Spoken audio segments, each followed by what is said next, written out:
It's a rite of passage for being in Tickle. Getting risked by Jamie at least once.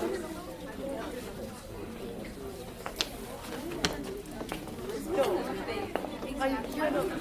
once was actually the word of the year for like those dictionary. Like I think it was in like Merriam-Webster or something. It's like, Good afternoon, everybody. Good afternoon. Good afternoon. Thank you. I'm so happy that even though we were threatened by a lot of snow, we didn't get a lot of snow, and we can all be here today. We have a wonderful master class today. Today we're going to focus on the viola. And yay! All right. We got some viola fans, and that's good because, as I always like to say, I love all of you, but we have a special place in our hearts for our violas. And we're so happy to have one of our faculty members, a former student at Music Prep, and a member of the Philadelphia Orchestra, Mr. Marvin Moon, as our guest artist today. Please welcome Mr. Moon.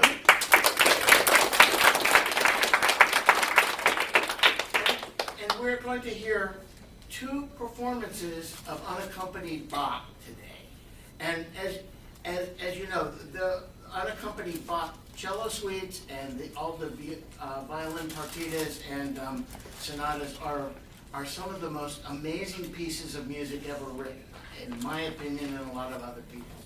And but the poor violists were left out, but people figured out that they can perform the cello suites. So these were originally parts of the Bach cello suites that work out so well for viola. Our first performer today is Tang. Penny is whom I like to refer to as a double threat, in that Penny came to us first as a violinist and is now playing both violin and viola because it works, and I think it serves her well and serves us well. Penny is a student of J. Freivogel. Penny will be playing the prelude in D minor by Johann Sebastian Bach from the second cello suite. Penny?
talk about first?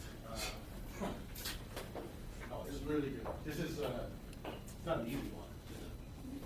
You ever played any other ones? No? It's a challenge for your first one. Great job. Let's see. Since you're coming over from the violin, let's talk a little bit about the differences among the violin and the viola. Right? You might not like this, but for me, the violin it's a perfect instrument, right? Geometrically speaking, right? So you breathe on it, it sounds good. Right? If you press a little too hard, it still sounds good. Right? If you play a little too light, it still sounds good. But viola is so messed up that we have to search and search and search to make the sound that we want, right? It takes a lot of experimenting, and the really, really messed up thing about it is it's different from instrument to instrument. That's why there's no set sizes for violas. The violin has like the half, three-quarter, full, and that's it. Viola is like by the millimeter. How annoying is that, you know?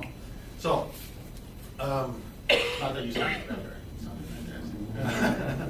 But just the differences we want to talk about between violin and viola, right?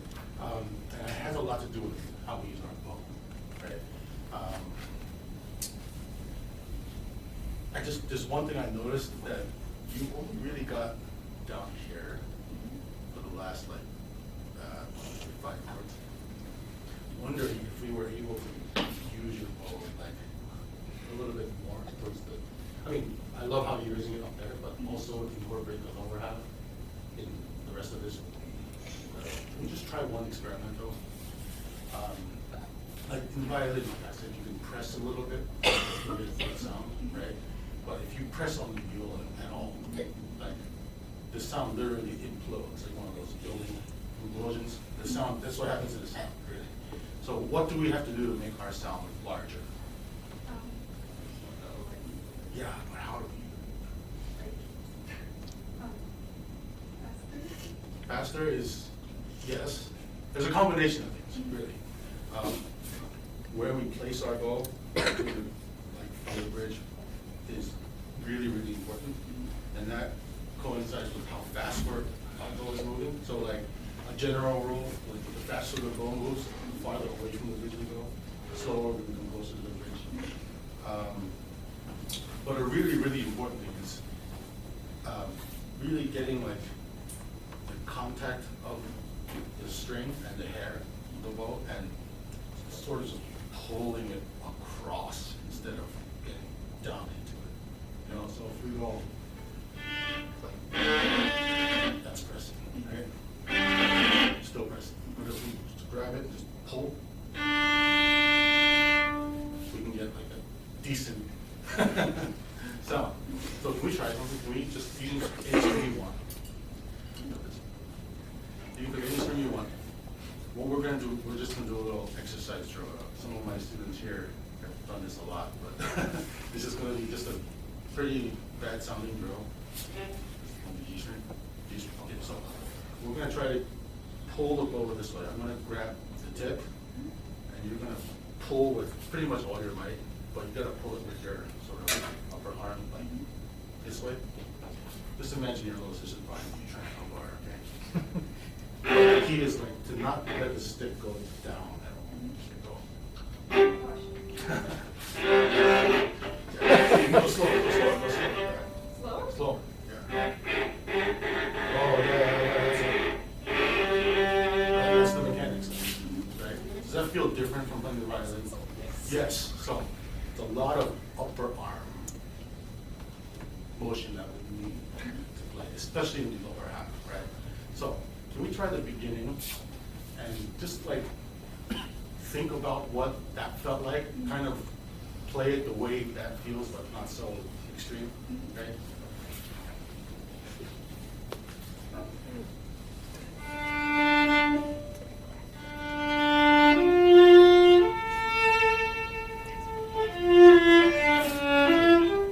Let's mess around with placement. I think we can get maybe slightly closer to the bridge. Either that or move your bow faster.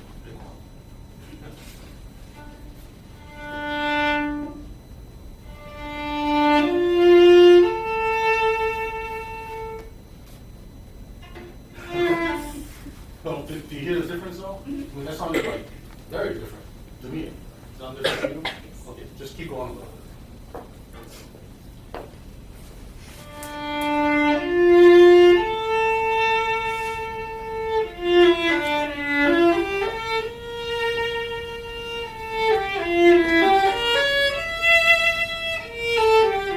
Right. So now, like, what we hear inside each note is a very, very clear center. Great. Okay. So basically in viola, it's like placement, speed, the amount of bow that we use, and the really pulling and pushing of the string that are so important. It's like those things. I mean, how many combinations can you really have? Like, my math is terrible. So like, anybody know? It's 4 times whatever. I don't know. But anyway, any combination of those things together that you can experiment with to make this sound right, and the options are so limitless. So you can spend hours in practice on one measure, just trying to get the sound you want. And you don't want to hear the really bad news about that. If it's raining, everything changes.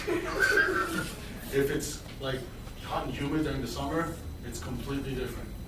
So that's the life of a viola player. That's your day, right? Okay. Now a little bit Bach stuff. Okay. It was really good. I thought maybe it was a little too much like a bronze, I think, kind of like there were no places to breathe, basically. So if let me just grab this. Grab a pencil over here. All right.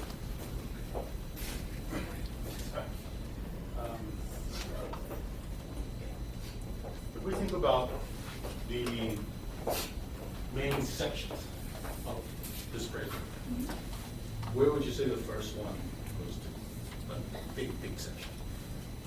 Like the big section? That big section. Probably here to here. Yes, that's right. So you mind, I'll just put it one there, 2 here. And the one after that? Pretty long time. Yeah. Debatable. It could go all the way over here. Yes, good. I'm not sure where to split it up. Okay, so let's put 3 here, just because you said so. Put a line where you think we can split it up. I'll tell you where line you can spot. Right there. Really? Yep. Weird. Okay. For those of you who can't see, I put it in the middle of a measure, and we'll explain. So, just harmony-wise, we'll start from the second section, which is F major.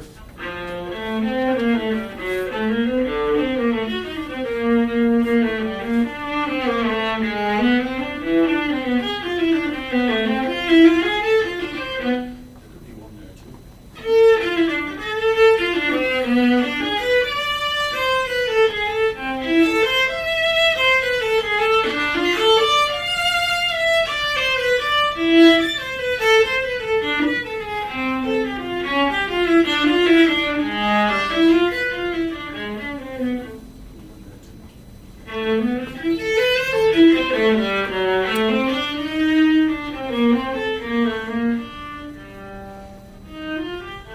The reason I do that is because here, harmonically, we can start building up step by step. What I mean is like literally step.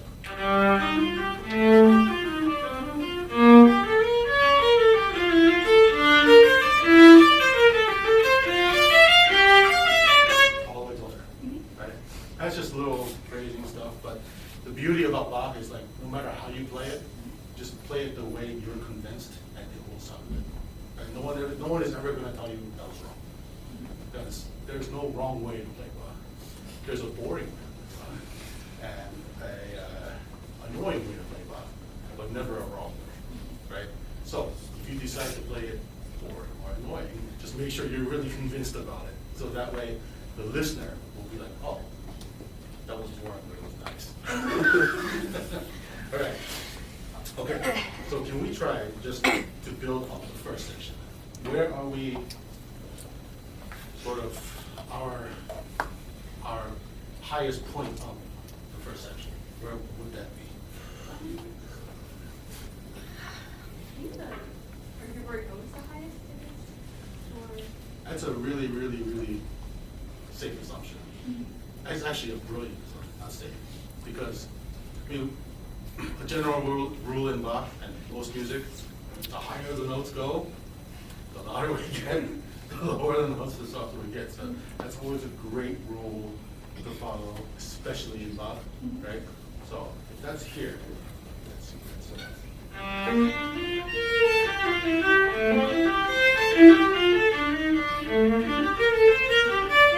Yeah? I don't think so. Wow. It could be before that. But I think it's like essentially all of this. But there has to be a point where we can go up and down or make some sort of, I'm not gonna say where, but that's up for you, that's up to you to decide. But can you do it once? If you have to do it under tempo, do it under tempo, but can you do it once where you really, really saturate that once?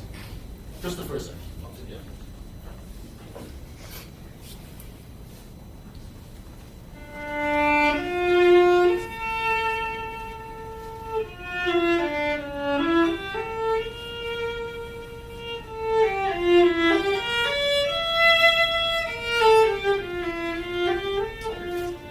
What would you say percentage-wise did you exaggerate? 4 on a scale of 1 to 10. Not over 5. So like, Not above 5? yeah. Let's make it like 11. All right.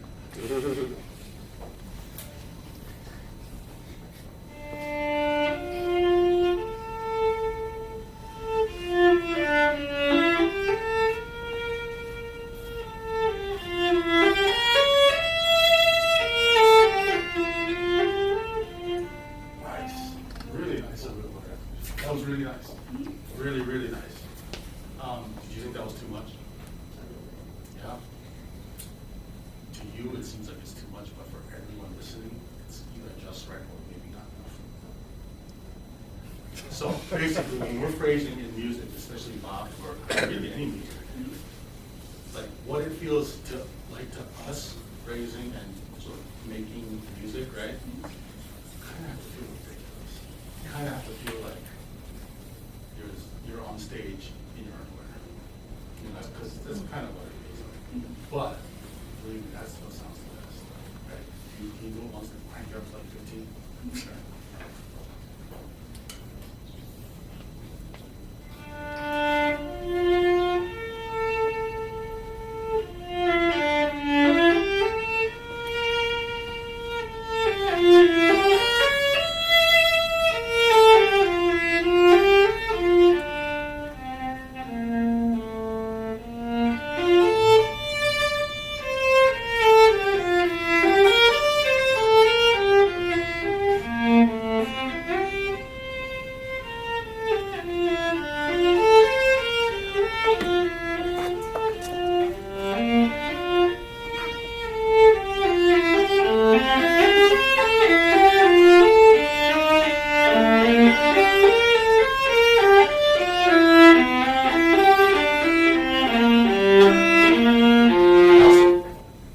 Great.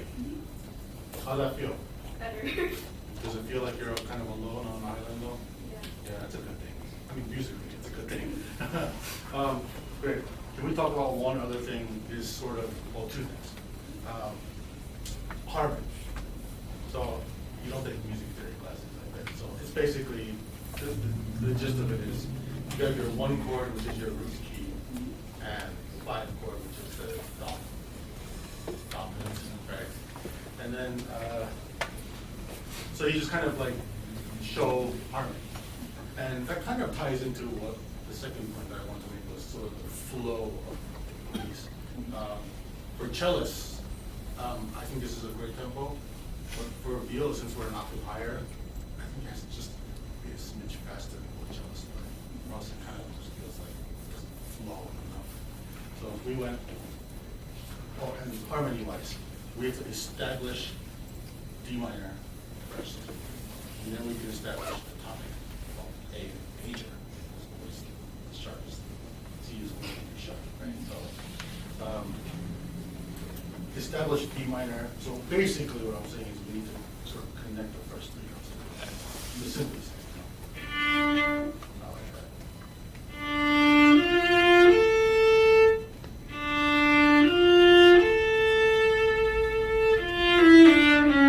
Even though we're going to a C sharp, we've hit the tonic by the second bar. The dunk, not the tonic, sorry.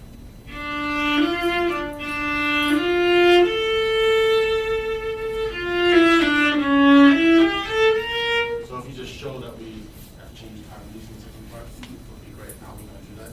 It's kind of just connect both notes together. That's all. Crank it up to 20.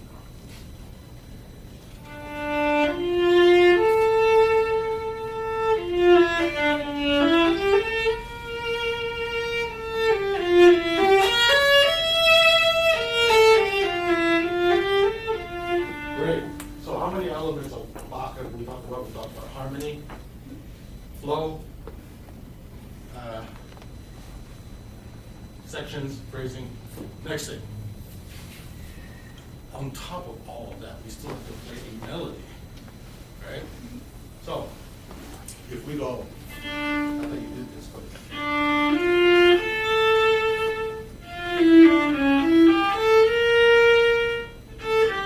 Completely disconnected from melody, right? So, how do we have the brain space to play a melody, think about the harmony, think about the phrasing, think about, well, we didn't even talk about the whole kind of the bass line, right? How do we do all of that while we're playing? I certainly thinking of all those things while I'm playing, right? So, we talk about and practice method. How do we actually practice that? How would you practice it? I mean, it's just playing it once through another, playing it once through another thing. In addition, right? But you think you'd be able to do that once sort of in the tempo? No, right? So the point I'm getting at is we all practice slow. We should practice slow, right?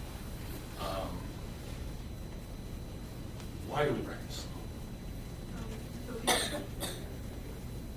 Yeah, well, the reason we practice, in a broad view, the reason why we practice slow is so we have time to think about everything we need to think about, because there's so many things, right?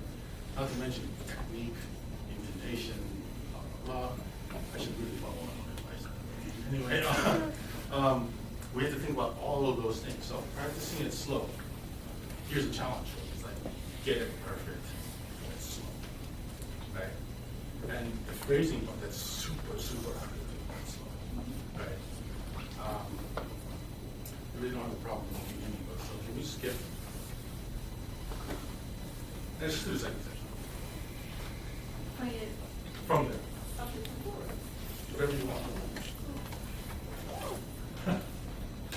Whatever you want, just make sure that everything we talked about, especially just you cranking up the, let's call it expression, right? Is there.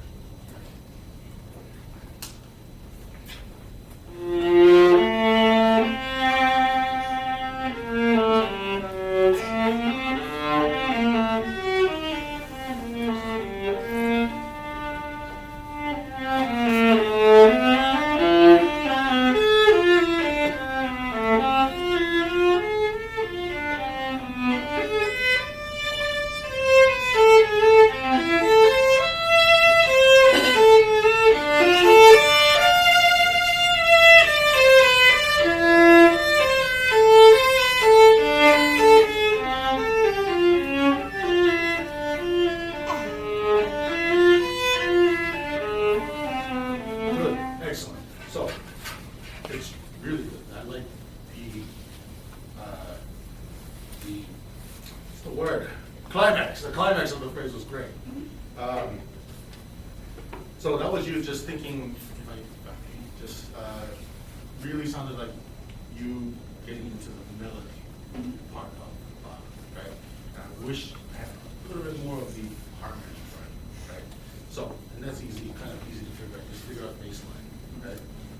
And what's bass line from F?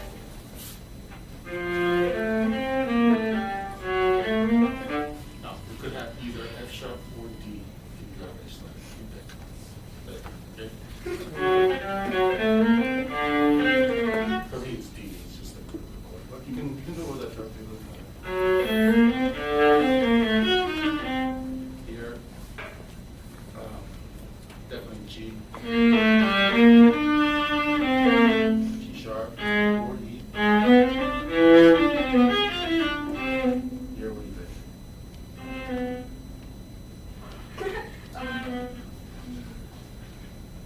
A. Next. B. You sang it, so I said. B, right? So, and then.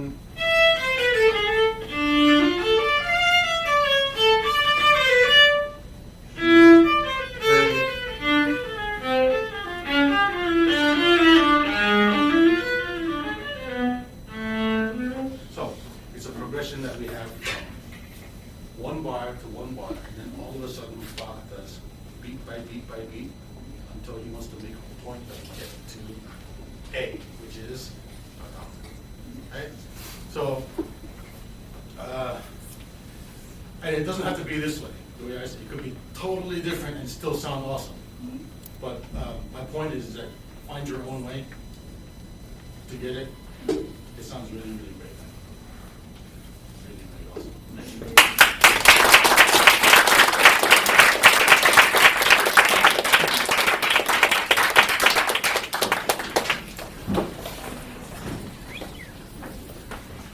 Our next performer is Livia Cam. Livia is a student of Jerry Rice, and Livia will be playing the Prelude in C major from the third suite from Mr. Moon. Livia?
little things just to get out of the way first.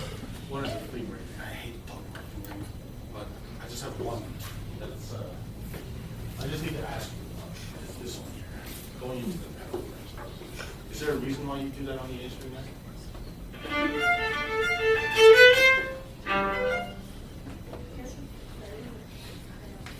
To make it bright? I mean, yeah, that's fine. It just seems like a very risky thing to be going back and forth at that section. But it's completely up to you, but it's, if you get it, do it. Like, if you want to do it, you know, all right, just practice it out. Okay, done. Okay, I forgot what's it.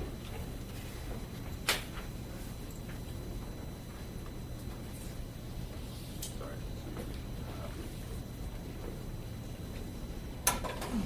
I completely forgot what I was talking about. Oh, yeah, the trill.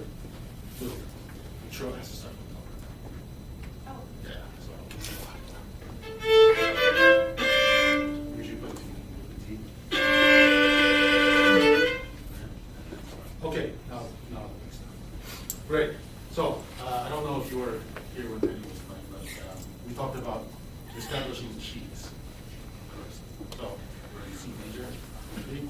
So, you can't establish a key more clearly than a scale coming down in that key, right? So, I love the way you played it. I'm not suggesting you play it any different. Only thing I want to suggest is, when we get to the bottom C, is to let it sit a little bit more before we start our journey, our harmonic journey.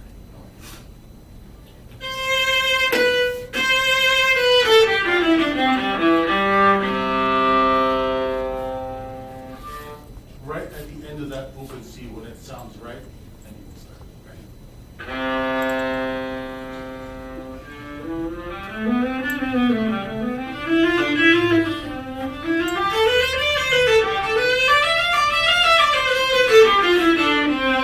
I love the time you took there, it's perfect. All right, so where are we going harmonically from this point, the second measure, to where we just stopped? It's so simple.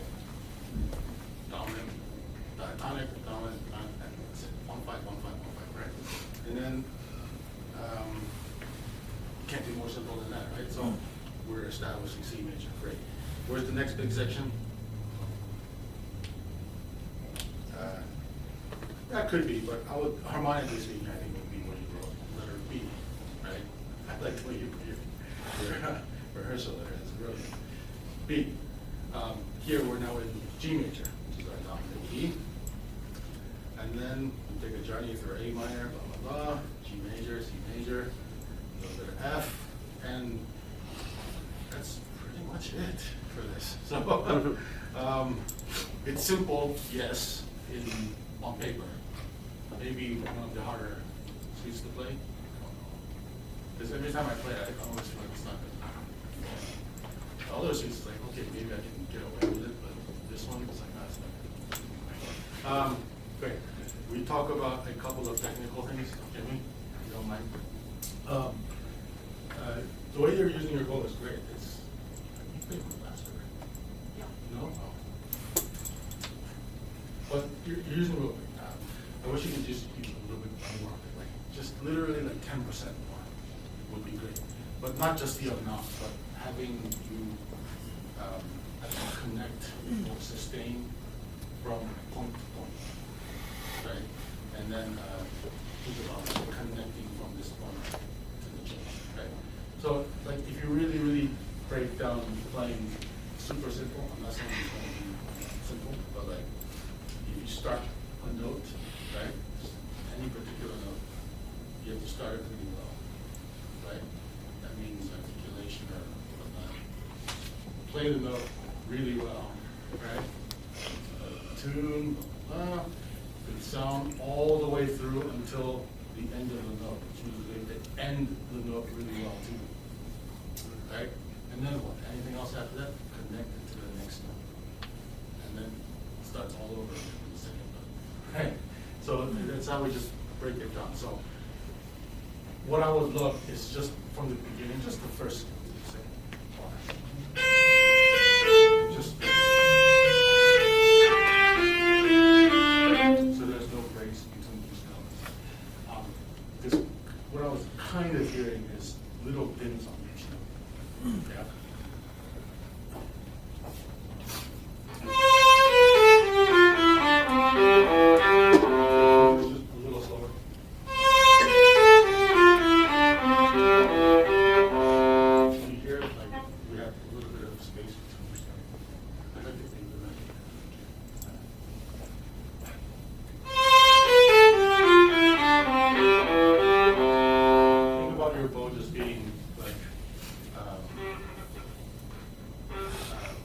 unstoppable, going super horizontally, and I don't know what goes horizontally really fast back and forth.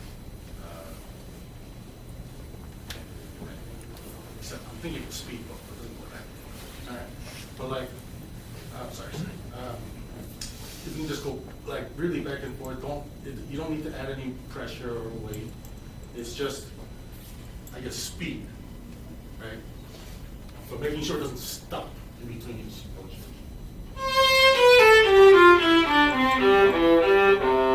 Something like that. Can we once now do it where we just add a little bit of weight to the next finger for the whole thing?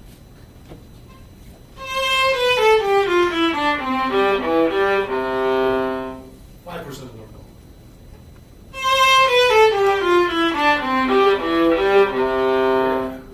Does that sound different to you? Does it feel different? Good or bad? Good. Okay. All right. Let's go on. Let's do the beginning again. Let's go on at least until you're there. So,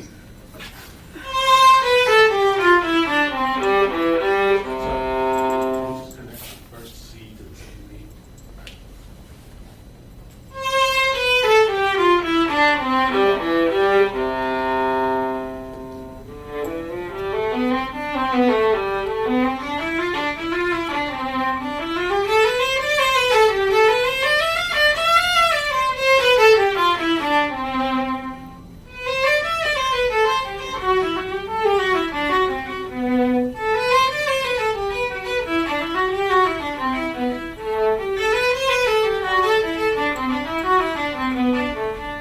Okay, leading up to this major phrase here, what do we want to do?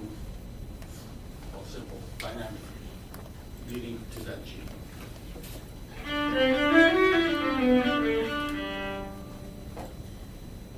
Do we want to lead sort of shy away dynamically to it, which is totally fine, or do we want to lead a crescendo into it, which is also totally fine?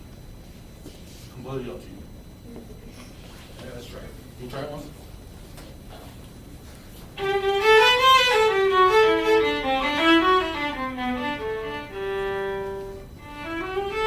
If we do that, you just have to start the note after the G, right when the G sounds right. Right? So if we're going to do that, then we need to build up to a point where we can actually get to that low point. Right? Can we try from your letter A? Good.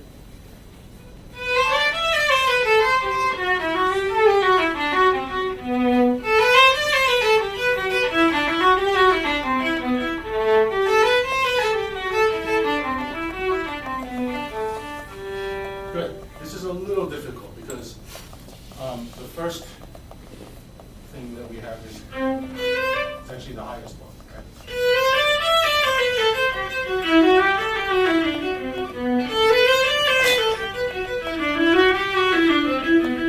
Now, if we want to make that dim, we got to stay up for this last one.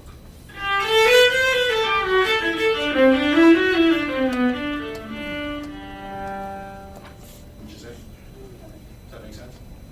Right?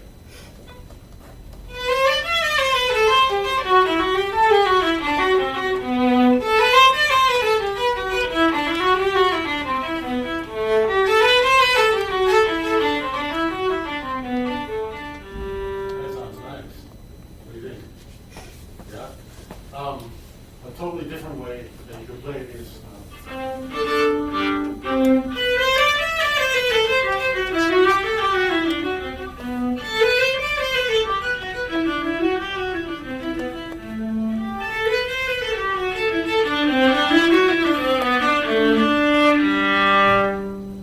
there's no wrong way. So it's what you like, but be convinced about it and sell it to everyone who's listening. All right? So make sure you sell it well. Okay. All right. That's great.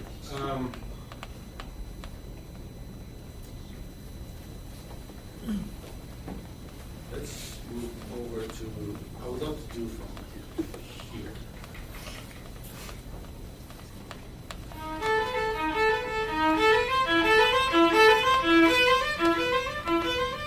Okay, something has to happen here. We have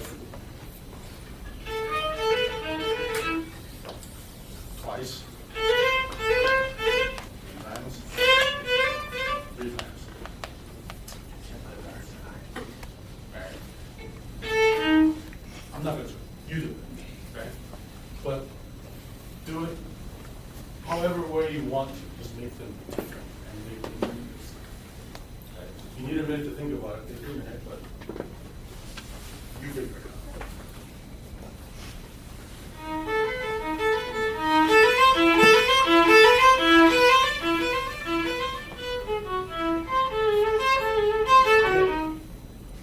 Want to try something different, completely different?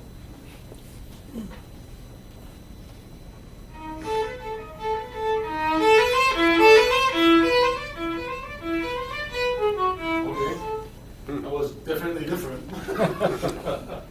But my point is that, again, there's no set way to do it, right? You just do what sounds best to you, right? If I could just make one suggestion, though. If we follow the bass line that might help you to make your decision, you know?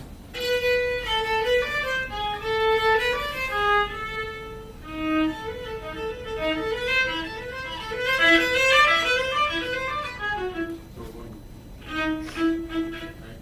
That's really not changing, but the pattern of it, harmonically, is changing. So maybe we just bring those out instead. It's just a suggestion, though.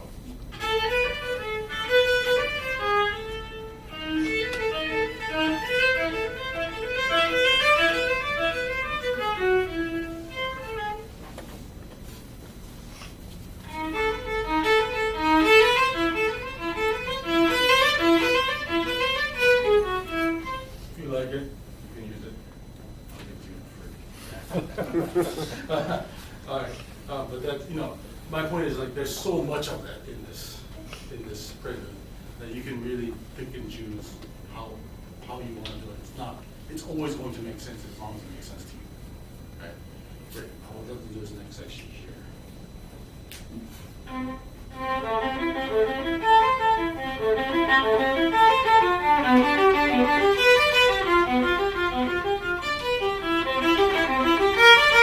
Good. Did you ever hear or listen to Stokowski's transcription of the Toccata and Fugue? No? There's one spot, I'm not even going to attempt to play it. There's one spot where it sounds so much like the original, which is for organ, right? It's for like massive organ. And he's playing all this stuff, and it sounds so incredible, just like it can blow the ceiling off the cathedral, right? I'm not suggesting that we need to be large sounding like that, but I think we can sound very like the manuals of organ here. Right? So,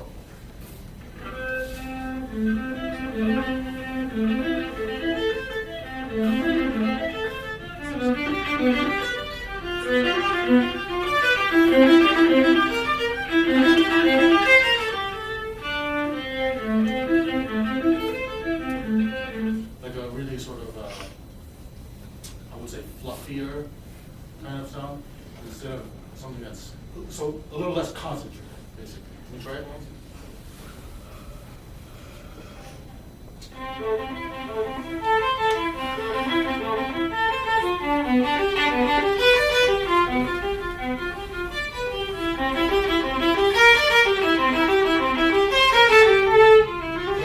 Great.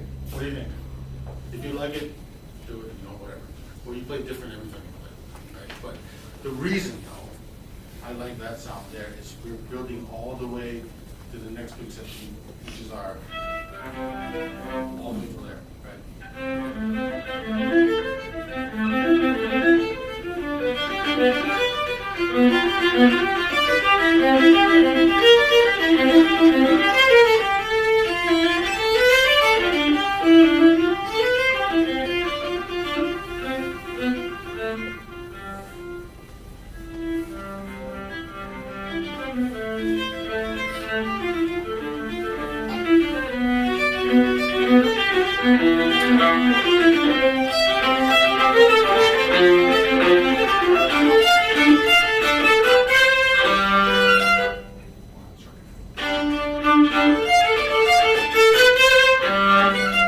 whatever command you like, but let's really lead.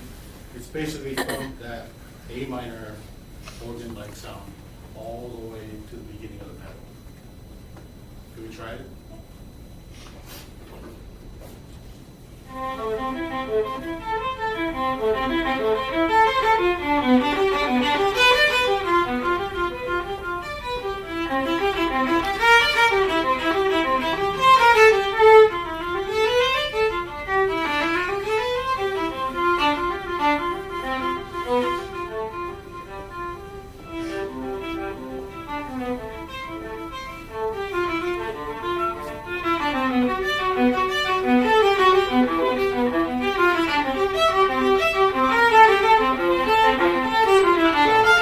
Oh,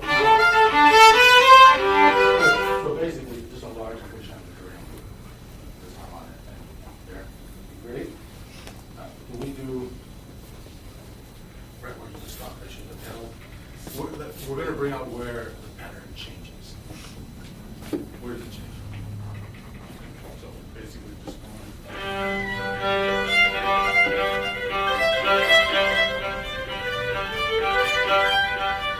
same.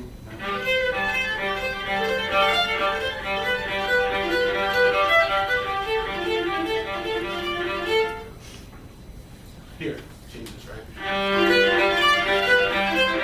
So how are we going to bring that change out? I think if we think more about which notes to bring out, right? So here.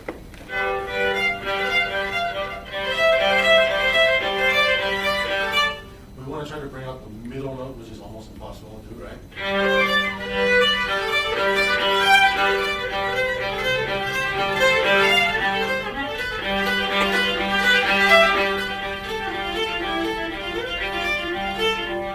And then here, the upper note, always.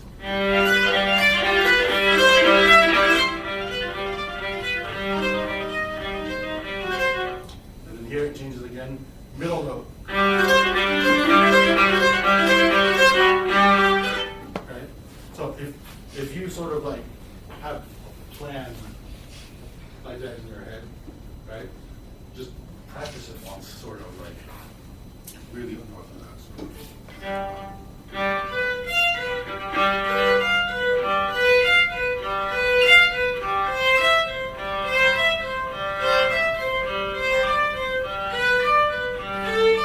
Sort of like leaning and accenting. Actually, can we let's try that?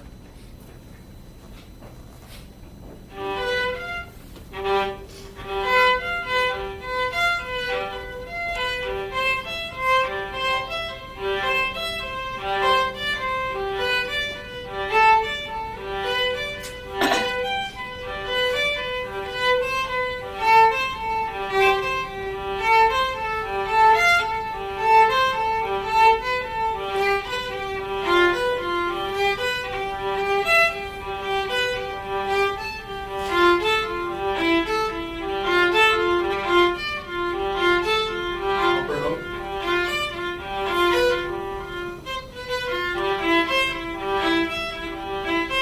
Let's go.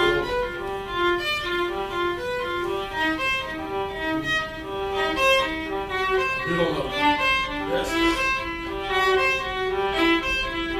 Okay, great. So, yeah, you remember what that feels like, right? We play normal. Let's see if we can hear those lines.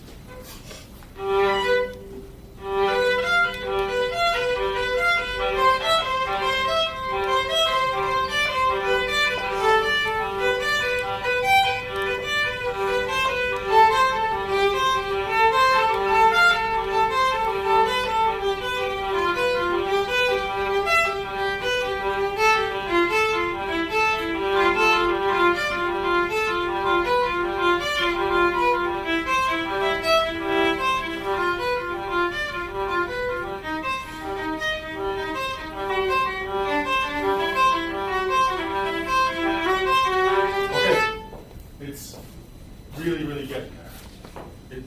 I hear it clearly. Can you? Yeah? Can everybody else? Yeah. It's still a little rough around the edges, but hey, I just asked you. But if you can sort of think more along those lines, for at least just that section, and then the next section after that, it's kind of, I've experienced in so many different ways to do it, but I think just going with harmony is, I don't want to say safe, but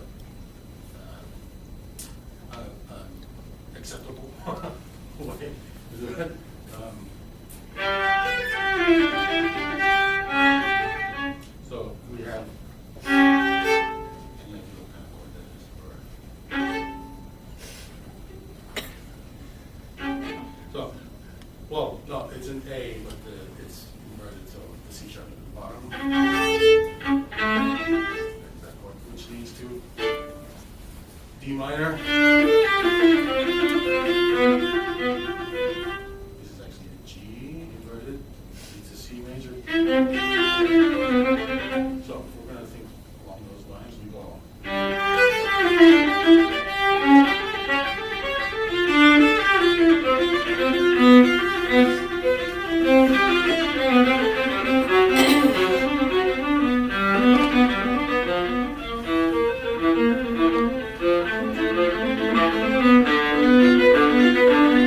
All I did was highlight bass line notes.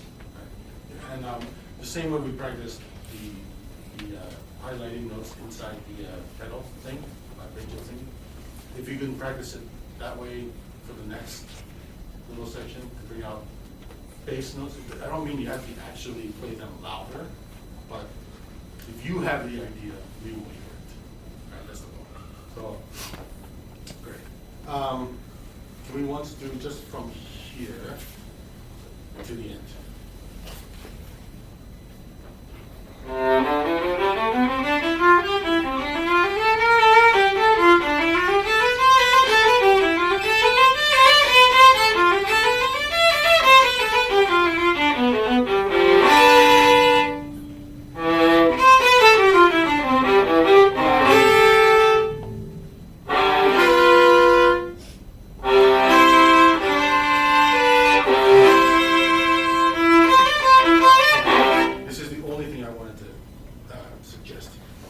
After playing all of these chords,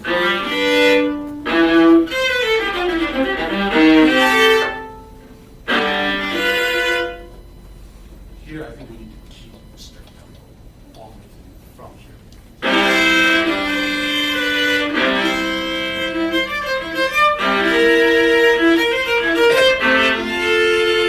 Or else we're just going to get stuck going.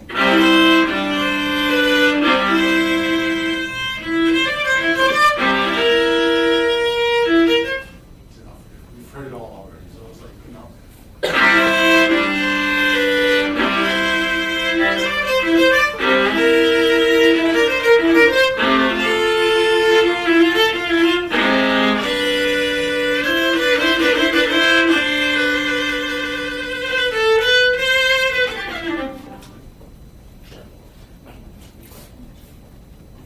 You can actually start there. Right there.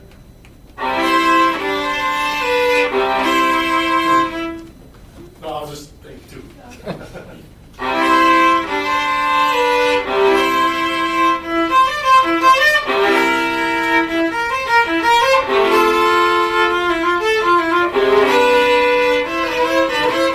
So in your head, it's just like you're gonna play the second beat without playing the second beat.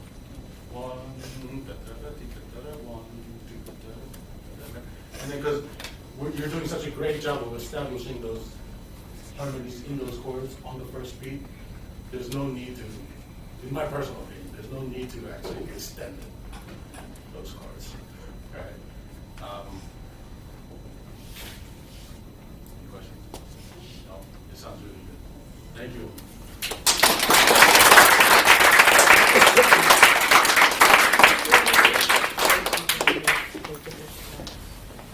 Well, we thank Penny and Livia for playing for us today, and especially thank Mr. Moon for coming back, as we're always really happy to see him. Does anybody have a quick question? Violists, here's your chance. Everybody's shy. Hi. Thank you so much. It's caught in that part you mentioned, was it the violist that were doing like the nasal sound? Or- The particular part that I'm thinking is no, it's well, yeah, it's the whole music. Yeah, I told you I wasn't gonna. I can't remember first of all, but I probably can't even play that. Well, then everybody head on off to your next rehearsals. We're going to reset for CPO here. Next week is a recital. We still have some room. If you have interest, please get in touch with the office. And 2 weeks from today will be Elena Uriosti. Have a great rest of the day, guys.